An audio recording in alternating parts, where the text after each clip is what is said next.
صدق الله مولانا العظيم وصدق رسوله النبي الكريم ونحن على ذلك من الشاهدين والشاكرين والحمد لله رب العالمين.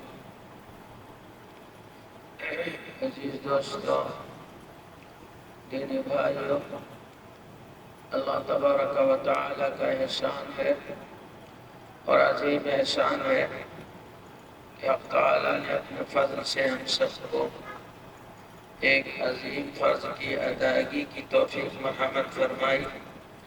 اس پر اللہ پاک کا جس قدر بھی ہمارا آپ شکر ادا کریں کم ہے. مزید حق تعالی نے فضل فرمایا کہ چند لمحے اپنے دین کی باتوں کو کہنے سننے کی توفیق عنایت فرمائی. کہ چند لمحوں کا بیٹھنا بڑا قیمتی ہے دوستو. اس کی قیمت، اس کی حیثیت، اس کی حقیقت یہاں تو نہیں کھلتی. جب یہ آنکھ بند ہوگی تو پھر اس کی حقیقت کھلے گی کہ چند لمحے کیا کچھ اللہ پاک نے ہمیں عنایت فرمایا. اللہ پاک قبول فرمائے. دوستو اور بزرگوں، گزشتہ کئی ہفتوں سے وہ دعائیں جو اللہ کے رسول حضرت محمد رسول اللہ صلی اللہ علیہ وسلم سے مختلف مواقع، مختلف اوقات میں ثابت ہیں، ان دعاؤں کی قدر تفصیل اور تشریح کا سلسلہ شروع کیا تھا. گزشتہ ہفتے کو اللہ کے رسول صلی اللہ علیہ وسلم جو دعا وضو کے دوران پڑھا کرتے تھے اس کی تشریح کی تھی کہ آپ صلی اللہ علیہ وسلم وضو کے دوران اللہم اغفر لی ذنبی ووسع فی داری وبارک لی فی رزقی، یہ دعا پڑھا کرتے تھے اور اس کی تشریح آپ کے سامنے بیان کر چکا ہوں. اللہ کے رسول حضرت محمد رسول اللہ صلی اللہ علیہ وسلم وضو کے بعد کون سی دعا پڑھا کرتے تھے؟ آپ صلی اللہ علیہ وسلم سے دو دعائیں ثابت ہیں وضو کے بعد. پہلی دعا تو کلمہ شہادت ہے. آپ صلی اللہ علیہ وسلم وضو کے بعد کلمہ شہادت پڑھا کرتے تھے.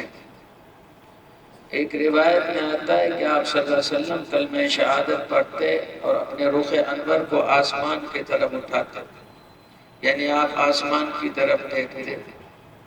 ایک روایت میں آتا ہے کہ اللہ کے رسول صلی اللہ علیہ وسلم نے فرمایا جو وضو کے بعد اس کلمہ کو پڑھتا ہے تو اس کے پڑھنے کی برکت سے اللہ پاک آسمان کے تمام دروازے اس کے لیے کھول دیتے ہیں، یعنی جنت کے سارے دروازے اس کے لیے کھل جاتے ہیں. جس دروازے سے چاہے وہ جنت میں جا سکتا. دیکھو کتنا عظیم کلمہ ہے، اشہد ان لا الہ الا اللہ وحدہ لا شریک لہ واشہد ان محمدا عبدہ ورسولہ. ایک حدیث میں اللہ کے رسول صلی اللہ علیہ وسلم نے ارشاد فرمایا اپنے ایمان کی تجدید کرتے رہو. اپنے ایمان کی تجدید کرتے رہو، یعنی اس کلمے کو بار بار دہراتے رہو. اس کلمے کو بار بار. اب ایک شخص وضو کر کے آ رہا، پاک صاف ہو کے آ رہا، وضو کیا، اب نماز کی تیاری، نماز کے لیے جا رہا ہے اور اس وقت یہ کلمہ پڑھتا ہے تو اس کے ایمان تازہ اور قوی ہوتا ہے. اور حدیث میں آتا ہے کہ ایمان سے پہلے جو گناہ ہو چکے اس کلمے کی برکت سے اللہ تعالیٰ سب کو معاف فرماتا ہے. تو اس کلمے کی بڑی فضیلت ہے. ایک دعا تو یہ آپ صلی اللہ علیہ وسلم سے ثابت ہے. دوسری دعا اللہ کے رسول صلی اللہ علیہ وسلم یہ کیا کرتے تھے اللہم اجعلنی من التوابین واجعلنی من المتطہرین. اللہم اجعلنی من التوابین، اے میرے ربا، اے میرے رب، ہمیں توبہ کرنے والوں میں سے بنا دیجیے، توبہ کرنے والوں سے بنا دیجیے۔ ایک ترجمہ یا ایک معنی تو اس کے یہ ہے۔ دوسرے معنی یہ ہے کہ میرے اللہ مجھے بار بار توبہ کرنے والا بنا۔ تواب یہ اس میں تفصیل کا صیغہ ہے، مبالغہ کا صیغہ ہے۔ کیا ہے کہ صیغہ بھائی؟ مبالغہ کا، بہت زیادہ توبہ کرنے والا بنا دیا، بہت زیادہ توبہ کرنے والا۔ کیا مطلب کہ اللہ ایک بار تو توبہ کیا اور آپ نے توفیق دی، توبہ کر لیا اور آپ نے معافی فرما دیا، آپ نے معافی فرما دیا، لیکن میرے مولا یہ بازو آزمائے ہوئے ہیں، ہماری ہمت کیا اور میرا عزم کیا بہت کمزور ہے۔ مولا ہم سے بار بار توبہ کی توفیق دیجئے، بار بار ہم سے گناہ ہوگا، بار بار ہم سے غلطیاں ہوں گی، بار بار معصیت ہوگی، مولا آپ ہم پر فضل فرما دیجئے اور بار بار توبہ کرنے والا بنا دیجئے۔ ایسی ہی جیسے کہ ایک کپڑا ہے ہم پہنتے ہیں، چند دن پہننے کے بعد وہ میلا ہو جاتا ہے، کیا ہوتا ہے؟ میلا ہو جاتا ہے۔ اب اس کو ہم مشین میں یا صابن لگا کر دھلتے ہیں، وہ صاف ہو جاتا ہے، کیا ہوتا ہے؟ صاف ہو جاتا ہے، پھر پہن لیتے ہیں، پھر میلا ہوتا ہے، پھر دھلتے ہیں، پھر پہن لیتے ہیں۔ مولا اسی طرح سے میرا دل میلا ہو جاتا ہے گناہوں سے، مولا توفیق توبہ دے دیجئے اور بار بار توبہ کے صابن سے ہمارے گناہوں کو معاف فرما دیجئے اور دھل دیجئے، سفید بنا دیجئے اور اپنا بنا دیجئے۔ دو معنی ہوئے۔ اور تیسرے معنی اس تواب اللہم اجعلنی من التوابین کے یہ ہیں، تواب کے معنی رجوع کرنے کے بھی آتے ہیں۔ کیا کہتے ہیں؟ رجوع کرنے کے۔ اے مولا ہمارا آپ بار بار اپنے سے رجوع کرنے والا ہمیں بنا دیجیے۔ کوئی مسئلہ ہو اے اللہ مخلوق کی طرف رجوع نہ کریں، آپ کی طرف رجوع کریں۔ اے اللہ کچھ مانگنا ہو مخلوق سے نہ مانگے، آپ سے مانگے۔ اے اللہ آسانی ہو تو بھی آپ سے مانگے، تنگی ہو تو آپ سے مانگے، دنیا کا معاملہ ہو تو آپ سے مانگے، آخرت کا معاملہ ہو تو آپ سے مانگے۔ اے اللہ بار بار رجوع کرنے والا آپ مجھے بنا دیجیے، بار بار رجوع کرنے والا مجھے بنا دیجیے۔ یہ تو اللہم اجعلنی من التوابین ہے۔ علماء نے لکھا ہے کہ ایک سوال پیدا ہوتا ہے اس پر کہ اللہ کے رسول صلی اللہ علیہ وسلم نے فرمایا کہ جب آدمی وضو کرتا ہے تو اعضائے وضو کو پانی سے دھلتا ہے تو اس پانی کے قطروں سے اعضائے وضو سے جو گناہ ہوئے ہوں دھل جاتے ہیں، معاف ہو جاتے ہیں۔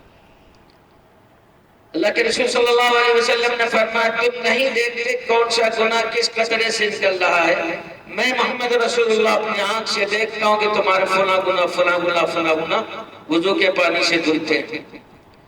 اب اس میں سوال ہوتا ہے کہ جب گناہ سے توبہ کر ہی لیا، گناہ معاف ہو ہی گیا، پھر یہاں پر تواب کہنے کی کیا ضرورت پڑی؟ یہاں پر اللہم اجعلنی من التوابین، توبہ کرنے والوں میں اور بہت زیادہ توبہ کرنے والوں میں مجھے بنا دیجئے، کیوں کہا اللہ کے رسول صلی اللہ علیہ وسلم نے؟ میرے عزیز دوستو، اس کا مطلب یہ ہے کہ اے اللہ وضو کے ذریعے جو گناہ دھلے ہیں وہ تو صغیرہ گناہ تھے، جو گناہ دھلے وہ کیا ہیں؟ چھوٹے گناہ تھے، صغیرہ گناہ تھے، اور صغیرہ گناہ کوئی بھی نیک عمل کرنے سے معاف ہو جاتا ہے۔ کوئی بھی نیک عمل کرنے سے سلام کر لیا گناہ معاف، کسی کو راستہ بتا دیا گناہ معاف، چل رہے تھے راستے میں کوئی تکلیف دہ چیز دیکھی گناہ معاف، کسی بڑے کو تعظیم کی نگاہ سے دیکھی گناہ معاف، بچے سے محبت کر لیا گناہ معاف، کسی مومن سے پیار اور محبت والی بات کر لی گناہ معاف، مسجد کی طرف جتنے قدم اٹھتے ہیں اتنے گناہ معاف۔ تو یہاں اللہ کے رسول صلی اللہ علیہ وسلم یہ فرما رہے ہیں کہ وضو سے جو گناہ دھلتے ہیں وہ صغیرہ گناہ دھلتے ہیں، کبیرہ گناہ نہیں ہوتے. تو اب ہمارے ذمہ کبیرہ گناہ تو باقی ہے نا. اے اللہ میں ان کبیرہ گناہوں سے توبہ کرتا ہوں، اللہم اجعلنی من التوابین. اے اللہ ہمارے کبیرہ کو بھی معاف فرما دی. جیسے صغیرہ کو آپ اپنے فضل سے معاف فرما دیا توبہ وضو کے ذریعے، اے مولا وہ توبہ کرتے ہیں، اس لیے کہ کبیرہ کے لیے شرط ہے توبہ کرنا. وہ توبہ کرنے مولا آپ معاف کر دیجیے، کبیرہ گناہ سے بھی مجھے پاک کر دیجیے. اور جب انسان گناہوں سے پاک ہو جاتا ہے، انسان اور جنت کے درمیان جو رکاوٹ ہے، جو دیوار ہے، وہ گناہ ہے. تو کیا ہے؟ گناہ. جو بندہ گنہگار نہیں ہے وہ مرا اور جنت میں پہنچا. اس لیے فرمایا مومن جیسے ہی مرتا ہے بلکہ مرنے سے پہلے اس کے سامنے جنت کھول دی جاتی ہے. دنیا میں بھی آنکھ بند نہیں ہوئی ہے، اللہ پاک اس کے سامنے جنت کھول دیتے ہیں. وہاں کا آشائشیں، وہاں کی انعامات، وہاں کا اکرام، وہاں کی ساری نعمتیں کھول دی جاتی ہیں. اب بندہ کہتا مولا پھر کس بات کی دیر ہے؟ اے اللہ اس گندی جگہ سے مجھے جلدی لے چلیے، اپنے مستقر پر پہنچو. اللہ ہم سب کو ایسا بنا دے اور واقعی وہ ایمان ہمیں عنایت فرما دے. تو میرے عزیز دوستو، گناہ ہے جو دیوار ہے جنت اور بندے کے درمیان. اللہم اجعلنی من التوابین کہہ کر کے گناہ کبیرہ سے بھی معافی مانگ لیا. صغیرہ تو وضو سے معاف ہو گیا، کبیرہ توبہ کرنے سے معاف ہو گیا. اب اللہ کے برگزیدہ ہو گئے. جب اللہ کے برگزیدہ ہو گئے وہ دیوار خود بخود ہٹ جاتی ہے. آپ ادھر آنکھ بند ہوئی، ادھر جنت پہنچ گئے. اللہ ہم سب کو بناتا ہے ایسا. وَجَعَلْنِي مِنَ الْمُتَطَّهِرِينَ، اے اللہ مجھے پاکی حاصل کرنے والا بنا دیجیے. کس چیز سے پاکی؟ نجاست سے، پاخانہ پیشاب سے، منی اور حیض سے نہیں. وہ بھی ایک ناپاکی ہے، وہ الگ چیز ہے. اے اللہ گناہ کی نجاست سے ہمیں پاک کر دیجیے. اصل جو نجاست ہے وہ کیا ہے؟ گناہ ہے. گناہ کی نجاست ہے، اس نجاست سے ہمیں معاف نکال دیجیے، پاک کر دیجیے. وَجَعَلْنِي مِنَ الْمُتَطَّهِرِينَ. متطہر باب تفاول سے آتا ہے، اور تفاول کا خاصہ ہے مشقت، اہتمام، ضروری سمجھ کر اس کام کو کرنا. اے اللہ میں بھرپور اہتمام اور یہ کرتا ہوں کہ تاکہ ہم سے گناہ نہ ہو. آپ ہمیں جو ہو چکا اس سے پاک کر دیجیے، اندر کی نجاست سے ہمیں پاک فرما دیجیے. اب میرے دوست اور بزرگوں، ایک بندہ جو ہر روز 5 بار کم سے کم وضو کرتا ہے، 5 نمازوں کے لیے 5 بار تو وضو کرتا ہے، اور 5 بار اس طرح سے اللہ سے اس پس منظر میں دعا کرے. اللہ پاک دعا قبول نہیں فرمائیں گے. باپ سے بیٹا کوئی چیز مانگے اور باپ جان رہا ہے کہ یہ بات جو مانگ رہا ہے یہ معقول چیز مانگ رہا ہے، ناجائز چیز نہیں مانگ رہا، بری چیز نہیں مانگ رہا، معقول چیز مانگ رہا. 1 بار مانگے گا، 2 بار مانگے گا، 3 بار. جب بار بار مانگے تو باپ کہے گا بھائی بات تو صحیح ہے کہ یہ معقول بات مانگ بھی رہا ہے، صحیح بات، صحیح چیز مانگ رہا ہے. میں اس کا باپ ہوں، میرے دل کا یہ ٹکڑا ہے، میں اس کو کیسے رد کروں؟ باپ کہتا ہے جا بیٹا لے لے. وہ ربا جو ہم سب کا رب ہے، کروڑوں ماں باپ سے زیادہ محبت کرنے والا ہے، وہ کیسے مجھے جہنم میں بھیجے گا؟ جو ہم جہنم سے نجات چاہیں گے اور مغفرت چاہیں گے اور بخشش چاہیں گے اور پاکی چاہیں گے تو میرے بھائی 5 بار دعا کریں گے اور وہ ہماری دعا کو قبول نہیں کرے گا. اس کے شان کے خلاف ہے یہ بات. وہ رحمان ہے، وہ رحیم ہے. اللہ پاک سے جب انسان توبہ کرتا ہے تو اللہ خوش ہوتے ہیں. اللہ کیا ہوتا ہے؟ اس لیے دوستو جب اللہ سے مانگے گا بندہ 5 بار تو اللہ پاک اس کی دعا قبول کر لیں گے. اور ایک بار کی دعا قبول ہو گئی تو ہماری دلیل ختم ہو گیا، ہمارے دین دنیا دونوں بن گئے. اس پس منظر میں کبھی ہم وضو کرتے ہیں اور اس پس منظر میں ہم ان دعاؤں کو پڑھتے ہیں. میرے دوستوں اور بزرگوں، ان دعاؤں کو سمجھا کرو. میں کہا کرتا ہوں کہ میرے آقا مولا صلی اللہ علیہ وسلم کی یہ دعائیں ہیں نا، یہ معجزات ہیں، یہ معجزے ہیں. کسی عام انسان کی زبان پر ایسی دعا آ ہی نہیں سکتی سوائے نبی کی. سوائے یہ نبی کا اعجاز ہے کہ اللہ پاک ان کی زبان اقدس پر الہام فرماتے ہیں اور ایسے الفاظ انہیں سکھاتے ہیں اور بتاتے ہیں کہ جس کے ذریعے اللہ کے رسول صلی اللہ علیہ وسلم خود بھی مانگتے اور اپنی امتیوں کو بتایا کہ تم چاہتے ہو جنتی بننا تو یہ دعا کرو. تو بھائی ہم لوگ کریں گے انشاءاللہ. ایک ساتھی کا فون گیا تھا کہ آج 12 ربیع الاول، اب تو 12 ربیع الاول ختم ہو گیا، 13 میں ہم داخل ہو گئے، لیکن بہرحال اس سلسلے میں ایک دو بات کچھ کہہ دیجئے، دل چاہ جائے. تو خطیب حضرات تو خوب بیان کرتے ہیں بھائی، بس ایک بات یاد آ رہی ہے، عرض کر دوں. ایک آپ صلی اللہ علیہ وسلم کی صورت ہے اور ایک آپ صلی اللہ علیہ وسلم کی سیرت ہے، دونوں ہمارے لیے ضروری ہے. صورت سمجھ کر محبت بڑھتی ہے، سیرت کو زندگی میں لانے سے اللہ راضی ہوتا ہے اور آپ صلی اللہ علیہ وسلم کی اتباع کی توفیق ملتی ہے. آپ صلی اللہ علیہ وسلم کی صورت عجیب و غریب صورت. اماں فرماتی ہیں، اماں عائشہ صدیقہ رضی اللہ تعالیٰ کہ میں ایک دن بیٹھی ہوئی تھی، میرے سر کے تاج آقا نامدار حضرت محمد رسول اللہ صلی اللہ علیہ وسلم تشریف فرما تھے. رات کا وقت ہے، 14ویں کا چاند نکلا ہوا اپنے شباب پر ہے، چاروں طرف چاندنا ہی چاندنا ہے. میں کبھی چاند کو دیکھتی، کبھی آپ کے رخ انور کو دیکھتی، کبھی آپ کے رخ انور کو دیکھتی، کبھی چاند کو دیکھتی. آقا مولا حضرت محمد رسول اللہ صلی اللہ علیہ وسلم نے کہا، اے عائشہ کیا کر رہی ہو؟ اب صلی اللہ علیہ وسلم نے فرمایا، اے عائشہ کیا کر رہی ہو؟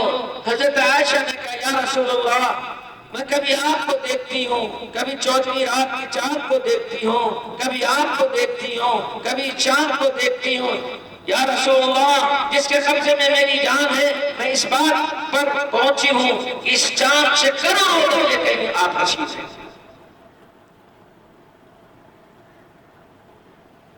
حضرت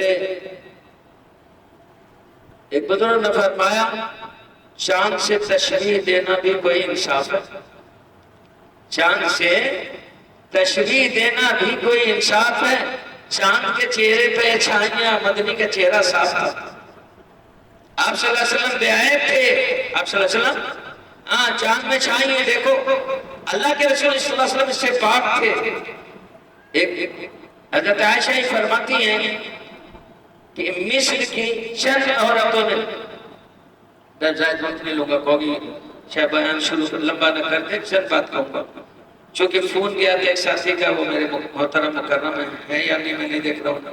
تو فرماتی ہیں کہ مصر کے چند عورتوں نے حضرت یوسف زلیخا کے کہنے پر حضرت یوسف کو دیکھا تو اپنے ہاتھ کاٹ ڈالے. انہوں کو پتہ ہی نہیں چلا.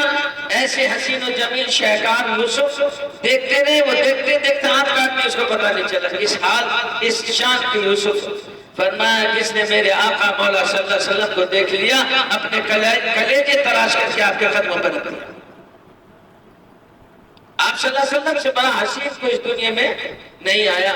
میرے عزیز دوستو، علامہ قرطبی رحمۃ اللہ علیہ نے لکھا ہے کہ اللہ کے رسول حضرت محمد رسول اللہ صلی اللہ علیہ وسلم کو جو حسن و جمال اللہ پاک نے دیا تھا، اس کو کما حق اللہ پاک نے بیان نہیں فرمایا. کیوں نہیں بیان فرمایا؟ اس لیے بیان نہیں فرمایا کہ اگر 100% اس کو سامنے لے آیا جاتا تو کسی انسان کے قبضے قدرت میں نہیں تھا کہ آپ صلی اللہ علیہ وسلم پر نظر کر سکیں. آپ کو اللہ پاک نے وہ حسن دیا تھا، آپ کو اللہ پاک نے وہ حسن دیا تھا. اس رمز کو، اس رموز کو سمجھے تو حضرت حسان نے سمجھا جو اللہ کے رسول صلی اللہ علیہ وسلم کے صحابی ہیں. فرمایا وَأَحْسَنَ مِنْكَ لَمْ تَرَ قَطُّ عَيْنِي وَأَجْمَلُ مِنْكَ لَمْ تَلِدِ النِّسَاءُ خُلِقْتَ مُبَرَّأً مِنْ كُلِّ عَيْبٍ كَأَنَّكَ قَدْ خُلِقْتَ كَمَا تَشَاءُ. فرمایا کہ آپ سے زیادہ حسین میری آنکھوں نے نہیں دیکھا، کہیں کسی کو میری آنکھوں نے نہیں دیکھا. اور آپ سے زیادہ جمیل کسی جننے والی ماں نے کسی کو جنا نہیں. آج تک کوئی بچہ آپ جیسا حسین پیدا نہیں ہوا. خلقت مبرئا من کل عیب، اللہ پاک نے آپ کو تمام عیوب سے نقائص سے پاک پیدا فرمایا. کأنک قد خلقت کما تشاء، ایسا پیدا کیا جیسا آپ چاہتے تھے، آپ کے چاہت پر آپ کو پیدا فرمایا. کیا شان ہے، کیا حسن ہے، کیا جمال ہے، کیا عظمت ہے، کیا رفعت ہے. اسی بات کو حضرت جبرائیل علیہ نبینا علیہ الصلوۃ والتسلیم نے زبان حال سے کہا. زبان حال اور ہے اور زبان حال اور. آپ اہل علم ہیں، زبان حال سے کہا. بس اس شعر کے بعد میں ان کے بعد ختم کروں گا. آفاقہا گرویدام میرے بتاں ورزیدام بسیار خوبا دیدام، لیکن تو چیزیں دیکھ رہی. آفاقہا گرویدام، میں مشرق و مغرب، شمال و جنوب، زمین و آسمان، تمام چپے چپے کا سیر کیا. میں نے ایسے لوگوں کو بھی دیکھے، ایسے حسین اور جمیل لوگوں کو دیکھے جو لوگ ان کے حسن کی پوجا کرتے تھے، پرستش کرتے تھے. ایسے لوگوں کو بھی دیکھا. لیکن اے میرے آقا مولا صلی اللہ علیہ وسلم، اے آمنہ کے لال حضرت محمد رسول اللہ صلی اللہ علیہ وسلم، جب آپ کے رخ انور پہ میری نظر پڑی ہے، جب آپ کے رخ انور پہ میری نظر پڑی ہے تو میں مجبور ہو کر کہہ رہا ہوں لیکن تو چیزیں دیکھ رہی، تو چیزیں کچھ اور ہے، تو چیزیں کچھ اور. میری کوئی مثال نہیں ہے دنیا کی. اللہ پاک نے ایسا آپ کو بتایا. اب یہ باتیں تو آپ کی صورت کو میں بیان کر رہا ہوں، اگر بیان کرتا ہوں تو پوری رات لگ جائے، ختم نہیں ہوگی. حدیث کی کتاب پڑھی ہوئی، حدیث کی کتاب. ایک حضرت سمرہ بن جندب رضی اللہ تعالیٰ سے کسی نے پوچھا کہ کیا آپ صلی اللہ علیہ وسلم کا چہرہ انور تلوار کے دھار جیسا چمکیلا تھا؟ تو کیا جواب اللہ بلکان الشمس والقمر، میرے آقا مولا صلی اللہ علیہ وسلم کا چہرہ چاند اور سورج سے زیادہ حسین تھا. تو میرے بھائی اور دوستو، یہ بیان کرنے کا مقصد یہ ہے کہ آپ کی محبت ہو، تو جب آپ کی محبت ہوگی اور جس سے محبت ہوتی ہے انسان اس کا بننا چاہتا ہے. جس سے عشق ہوتا ہے انسان اس کے عشق میں اس کا ہو جاتا ہے. تو آپ سے زیادہ اس کے عشق ہوگا. آپ جیسا باکمال اس زمین پہ کوئی آیا نہیں، آپ جیسا کوئی حسین آیا نہیں، آپ جیسا جمیل کوئی آیا نہیں، آپ جیسے خلق عظیم والا کوئی آیا ہی نہیں. جتنے صفات اور جتنے کمالات آپ صلی اللہ علیہ وسلم میں اتم میں درجے موجود ہیں. حضرت مولانا قاسم نانوتوی رحمۃ اللہ علیہ نے فرمایا جہاں کے سارے کمالات ایک تجھ میں ہیں. عجیب شعر ہے. جہاں کے سارے کمالات ایک تجھ میں ہیں، تیرے کمال کسی میں نہیں مگر دو چار. آپ صلی اللہ علیہ وسلم سورج ہے اور چاند اس کا محتاج ہے. چاند سورج سے لیتا ہے، ستارے سورج سے لیتے ہیں. تو آپ تمام کمالات کے سورج ہیں، اور جن جن کو ملا سارے انبیاء سے چھن چھن کے ایک دو سب کو ملا، اور سب کے کمال حضرت محمد رسول اللہ صلی اللہ علیہ وسلم. تو پھر محبت کس سے ہونی چاہیے بھائی؟ آپ صلی اللہ علیہ وسلم سے ہونی چاہیے. اور محبت ہی اصل ایمان ہے. لا يؤمن احدكم حتى اكون احب اليه من والده وولده والناس اجمعين. آپ صلی اللہ علیہ وسلم فرماتے ہیں جب اس وقت تک تم مومن نہیں ہو سکتے جب تک کہ تمہارے باپ سے تمہارے بیٹے تھے اور تمام انسانیت سے میری ذات محبت نہ ہو، اس وقت تک تم مومن نہیں ہو سکتے. ان معلوم ہے کہ ایمان کی کسوٹی بھی آپ کی محبت ہے. جب جس کا ہوتا ہے تو پھر اس کی زندگی اپنی زندگی میں لاتا ہے. کیا آپ کی اتباع کی جائے، آپ کی ہاں پہننے میں، اوڑھنے میں، کھانے میں، پینے میں، چلنے میں، پھرنے میں، سونے میں، جاگنے میں، آپ صلی اللہ علیہ وسلم کی اتباع کی جائے. جس دن یہ ہو گیا اللہ کے محبوب بن جاؤ گے. جب اللہ کے محبوب بن جاؤ گے وَيَغْفِرْ لَكُمْ ذُنُوبَكُمْ، اللہ آپ کے گناہوں کو معاف فرما دے گا. اللہ پاک ہم سب کو آپ صلی اللہ علیہ وسلم کی سچی محبت عنایت فرمائے. وآخر دعوانا الحمد للہ رب العالمین والصلاة والسلام علی سیدنا وعلى آله وصحبه أجمعين. اللهم ربنا آتنا في الدنيا حسنة وفي الآخرة حسنة وقنا عذاب النار. اللهم انت سلام يا سلام تبارك ربنا وتعالى يا ذا الجلال والاكرام سمعنا واطعنا غفرانك ربنا واليك المصير اللهم انا على ذكرك وشكرك وحسن عبادتك صلى الله تعالى على خير خلق محمد وعلى اله وصحبه وآل بيته اجمعين واخر دعوانا